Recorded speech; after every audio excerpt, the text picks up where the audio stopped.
Imagine trying to sell a new gadget in the 1970s. Not a radio or a television, something completely new called a telecopier. People were skeptical. Why would they need a machine to send copies of documents over phone lines? It seemed like a solution in search of a problem. I remember those days well. The telecopier was a tough sell. People didn't understand it, they didn't see the need for it, and most importantly, it was expensive. Why invest in a new technology when the old ways seemed to work just fine? It was an uphill battle, convincing businesses to embrace this new way of communicating. But we believed in the telecopier. We knew it had the potential to revolutionize the way we worked. The telecopier, in essence, was a simple device. You fed a document into one end, and it would transmit an exact copy to another machine across the phone line. This meant no more relying on the postal service for important contracts or waiting days for a document to arrive. But simplicity didn't translate to immediate acceptance. The initial cost of the machines was high, the process was slow, and the image quality wasn't always great. People struggled to see the value proposition. Why buy a telecopier when you could just send a document by mail or courier? It seemed like a luxury, not a necessity. The telecopier was a technology waiting for its moment, waiting for the world to catch up. Something interesting happened on the road to widespread adoption. The telecopier got a new name, the fax machine. This seemingly small change made a big difference. Fax was shorter, catchier, and more modern, but the real turning point was the emergence of a network effect. As more people bought fax machines, the value of owning one increased exponentially. Now you could send a document instantly to anyone else with a fax machine anywhere in the world. This convenience began to outweigh the initial cost and complexity. Suddenly, businesses couldn't afford to have a fax machine. It became a necessity for communication, a vital tool for staying competitive. The network effect had kicked in, creating a positive feedback loop. More users meant more value, which led to even more users. Section 4, the power of the network, how fax machines took over. The fax machine story is a powerful example of how networks amplify the value of technology. When only a handful of people owned fax machines, their usefulness was, well, pretty limited. But as the network grew, so did the fax machine's value, creating a tipping point that led to its widespread adoption. Businesses started using fax machines for everything. Contracts, invoices, press releases, even personal messages were being sent via fax. The speed and convenience were unmatched. The fax machine had become indispensable. The fax machine's success wasn't just about the technology itself, it was about the network of users that formed around it. This network transformed the fax machine from a niche gadget into a global communications standard. Section 5, Beyond the Fax, the enduring lesson of network effects. The rise of the fax machine offers a powerful lesson. The value of a technology is often driven by the size and strength of its network. This principle extends far beyond the world of fax machines. Think about the internet, social media, or even online marketplaces. Their value lies not just in the technology itself, but in the vast networks of users they connect. The more people use them, the more valuable they become for everyone. The fax machine might seem like a relic of the past, but its story holds valuable lessons for understanding the dynamics of innovation and the power of networks in shaping the success of new technologies. If you don't like math but still want to understand network value, then Metcalfe's law is for you. Let's break it down. Metcalfe's law was penned by Robert Metcalfe, the same genius behind Ethernet. It states that the value of a network grows exponentially with the number of its users. Imagine it like this: one telephone is pretty much useless, but two, now you've got a conversation. According to Metcalfe, the value of this mini network is squared. So from 0 to 4, add a third phone and that value jumps to 9. This law explains why social networks like Facebook or LinkedIn become more valuable as more people join. Every new connection means more potential interactions, more business opportunities, and more shared knowledge. So next time you see your network grow, remember, it's not just a number game, it's exponential magic at work. Thanks, Metcalfe.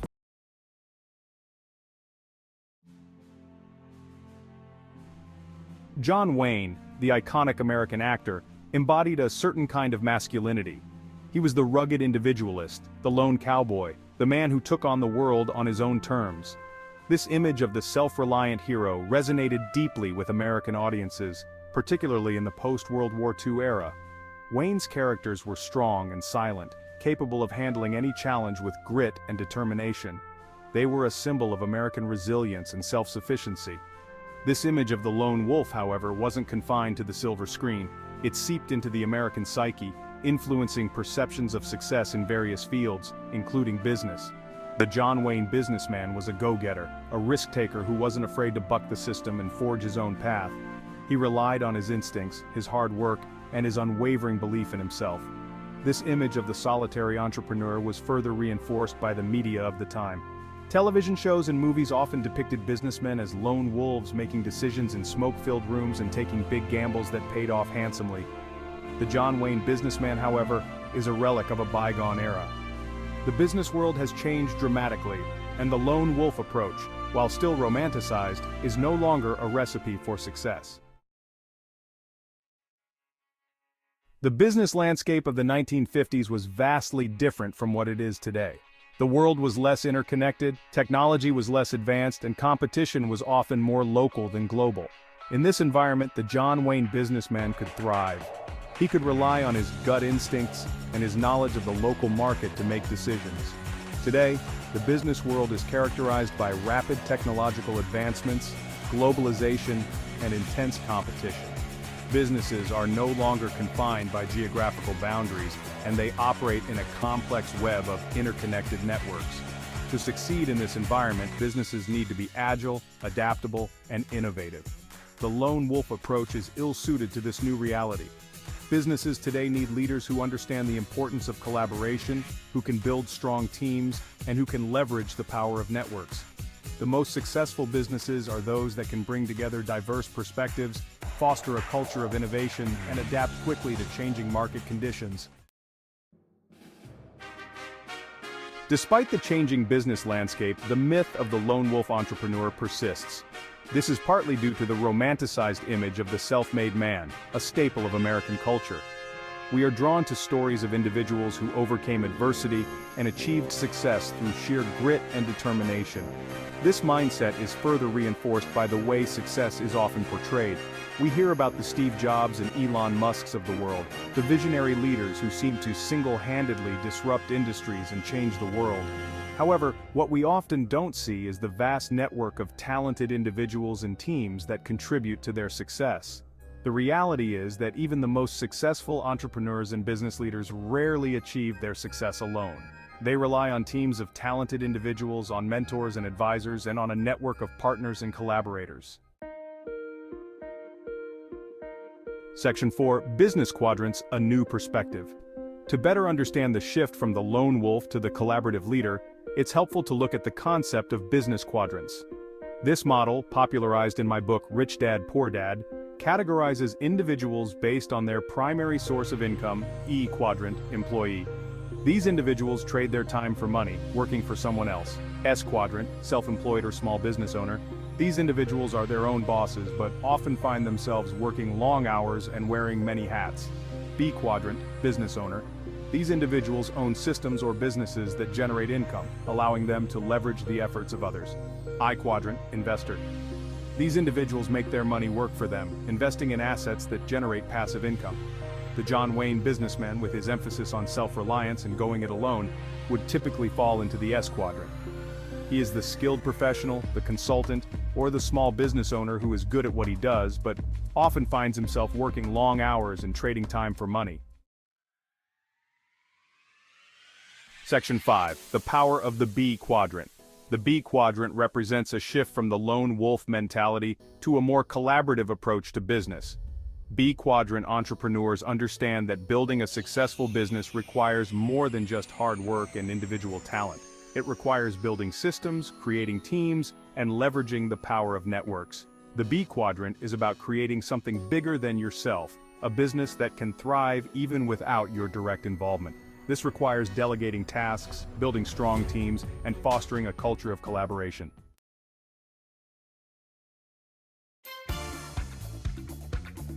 The 1950s. America was booming. Cars filled the roads. People wanted convenience. Enter the franchise. Fast food joints like McDonald's and Wendy's popped up everywhere, becoming a staple in American culture. They offered a simple formula: burgers, fries and shakes. People loved it. The simplicity was key. It was fast, cheap and familiar. Perfect for the busy American family. This was the start of something big, a revolution in the way we eat and live. Franchising was about to change the way we do business. It was a new frontier. Before long, franchises weren't just about burgers. They were everywhere, in every industry. Need to ship a package, mailboxes, etc. Was there, ready to serve. Craving a cappuccino? Starbucks had you covered. These businesses grew rapidly, becoming household names. They weren't just in one town anymore. They were expanding at an unprecedented rate. They were across states, then across borders. The world was their playground. The franchise model was proving itself. It was efficient and profitable. It was a recipe for success, repeatable and scalable. Consistency was key. This growth wasn't without its critics. There were many doubters. Many seasoned business people scoffed at the idea. They were skeptical of its longevity. They believed in building a business from scratch. It was the traditional way. To them, franchises lacked soul. They were too commercial. They were just cookie-cutter copies, lacking uniqueness. But the numbers told a different story. Franchises were booming. They were unstoppable. They were tapping into something powerful, the desire for consistency and brand recognition. People trusted them. The success of franchises wasn't just about convenience, it was about reliability. It was about a shift in consumer behavior. People wanted predictability. People were becoming more mobile. They were on the move. They moved to new cities, traveled more. They needed familiar touch points. They wanted familiar experiences wherever they went. Franchises provided that comfort, a home away from home. They offered a sense of familiarity in an increasingly unfamiliar world, a constant in a sea of change. Many established business owners didn't understand the franchise model. They had spent years building their businesses from the ground up. They took immense pride in their unique products and services, which they had perfected over time. Franchising to them seemed impersonal and detached. They saw it as sacrificing quality for quick profits, a shortcut that undermined their hard work. They questioned the commitment and dedication of franchise owners. Where's the passion, they'd ask, genuinely concerned. These franchisees are just following a manual, they argued.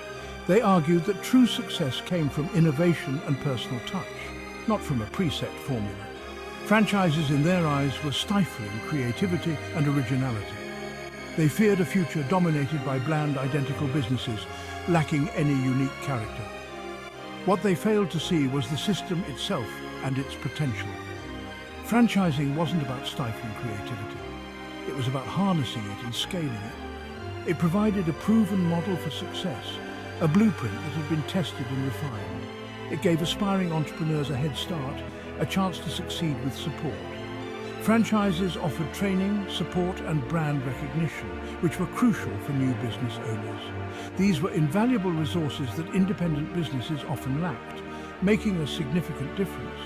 The old guard might have doubted, but the market spoke. Franchises were flourishing. They were attracting investors and customers alike, proving their worth. The world was changing, and the franchise model was at the forefront of this change, leading the way. Look around. Franchises are everywhere, dominating the urban landscape. They're in every city, on every corner, becoming an integral part of our daily lives. From coffee shops to gyms, fast food to fashion, the franchise model has taken over, offering a wide array of services and products. This isn't just an American phenomenon anymore, it's global, spreading to every continent. Walk down the streets of Tokyo, Rio or London and you'll see the same familiar brands. These brands have become a universal language, recognizable no matter where you are. This global reach is a testament to the power and efficiency of the franchise model. It's a system that can be replicated anywhere, ensuring uniformity and reliability. It taps into the universal desire for consistency and familiarity, providing comfort to customers. Whether you're in New York or New Delhi, you know what to expect when you walk into a McDonald's, a sense of predictability. But this global dominance comes at a cost, often overlooked. Local businesses are feeling the pressure, struggling to survive. They struggle to compete with the marketing muscle and brand recognition of franchises, which draw in more customers. The rise of franchises has changed the business landscape, making it harder for independent businesses to thrive and grow. Some argue that franchises create a monotonous landscape, lacking diversity. They worry about the loss of local flavor and unique businesses which add character to communities. Others argue that franchises bring jobs and investment to communities, boosting local economies. They provide opportunities for entrepreneurs who might not otherwise have the resources to start a business, offering a structured path to success. The truth, as always, lies somewhere in between, balancing the benefits and drawbacks of this global trend. What I wish I knew about network marketing before I dismissed it. In the 1970s, a new type of network business emerged, and it's still thriving today. Welcome to network marketing, your personal franchise. Sure, it faced and still faces criticism, but here's the catch. It's growing faster than traditional franchises and big businesses. One big reason, it's invisible. No flashy McDonald's signs or Starbucks logos. Most network marketing franchises operate quietly from homes or small offices. And here's the kicker, many of them make more money than your average franchise. So why is it booming? Flexibility, low startup costs, and the power of personal networks. It's about real people helping real people succeed. Next time you hear someone doubt network marketing, remember this. In a world full of noise, sometimes the quietest players make the biggest impacts. Keep hustling, entrepreneurs.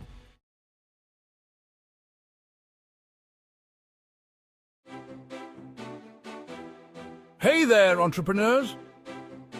Today I'm diving into a topic that might just blow your mind. Did you know that some of the biggest corporations on the planet are now leveraging network marketing? Yeah, you heard that right. Now, traditionally, network marketing might have gotten a bad rap. But let's set the record straight. This isn't just for door-to-door sales or small-time side hustles anymore. We're talking about major players like Citibank, AOL Time Warner, and even Warren Buffett's Berkshire Hathaway diving into this space. Amazing, right? So what exactly are these big guys doing in network marketing? Well, let me list a few products and services that are now delivered through this model. Legal services, tax services, telephone services, cosmetics, vitamins, clothing, and even real estate.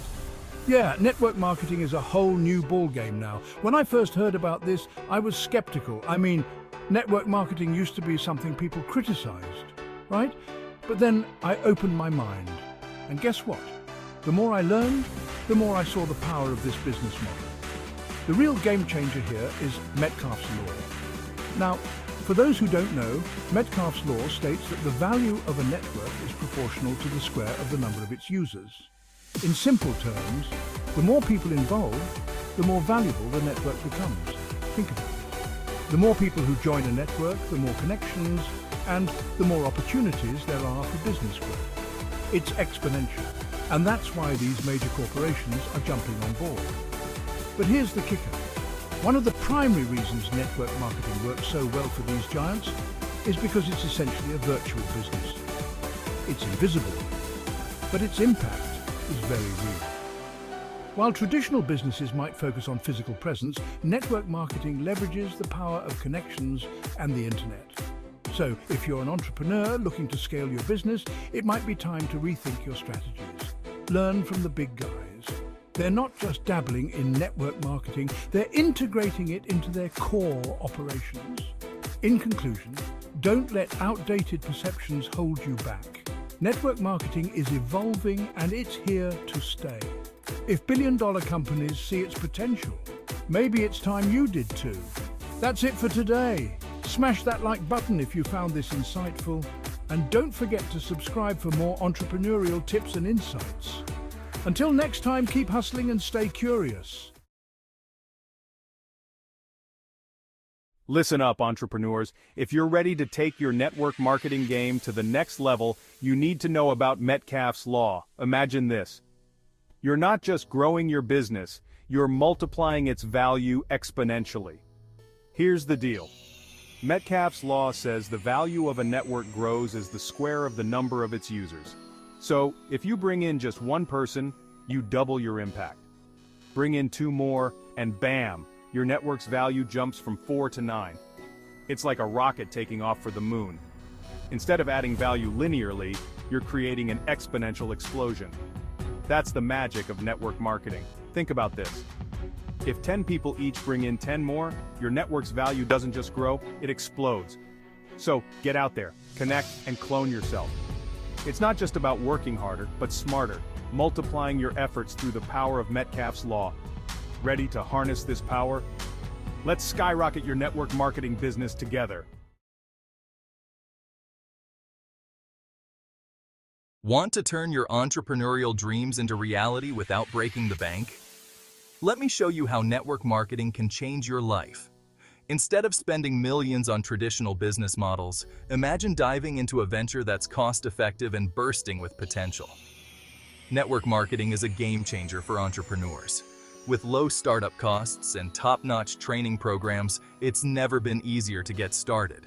Think about it. No need for hefty franchise fees or massive investment. Network marketing offers a level playing field, where your success is driven by your passion and persistence.